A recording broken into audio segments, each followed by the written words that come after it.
ზესტაფონში დავით აბაშიძეზე გაიმართა და თანაბარ ბრძოლაში მიმდინარე მატჩში სტუმრები დაწინაურდნენ. 36 წუთზე მეტოქის საჯარიმოში თექთურმანიძემ ეფექტურად ითამაშა და კარგი პასიც გააკეთა.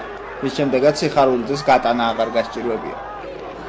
ასპინძლებმა გათანაბრება მალევე მოახერხეს. საჯარიმოს მისადგომებიდან მუჯირმა აფციაურს იდეალური პასი გაუკეთა, რომლის კარის გასწრულ ჩაწოდებული ბურთით საბოლოოდ დვალთან მივიდა და ზესტაფონთან საუკეთესო ბომბარდირმაც ვარდნაში შესრულებული დარტყმით გაიტანა.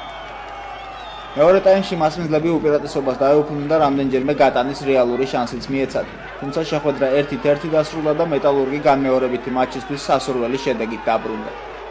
როგორც საბოლოოდ გაირკვა, სტუმრად ნათამაშები ფრე რუსთაველებს დიდად არ წაადგათ. განმეორებითი მატჩის პირველი 15 წუთი მთლიანად ქვემო ქართველთა უპირატესობით მიმდინარეობდა და რამდენჯერმე გატანის შანსიც მიეცათ, მაგრამ ანგარიშის გახსნა ვერ მოახერხეს, რისთვისაც მალევე დაისაჯნა. მე-18 წუთზე ბათიაშვილის კარი გორგიაშვილმა აიღო. სტუმრებმა ზეწოლა ამის შემდეგაც გააგრძელეს და უპირატესობის გაზრდა წინამძღვრიშვილს რამდენჯერმე შეეძლო.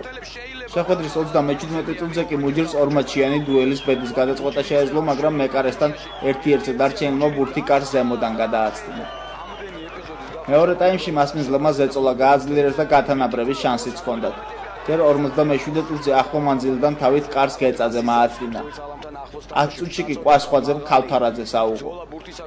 საჯის მიერ კომპენსირებულ დროში რუსთაველების სიხარულიძის დარტყმის შემდეგ კობახიძისგან ხელით თამაშის დაფიქსირებას და პენალტის დანიშნვას ითხოვდნენ. თუმცა ბეუქლიშვილმა სხვაგვარი გადაწყვეტილება მიიღო, რასაც მალე საფინალო სასტვენიც მოჰყვა და 26 მაისს გასამართ ფინალურ შეხვედრაში მონაწილეობის უფლებაც ზესტაფონმა მოიპოვა.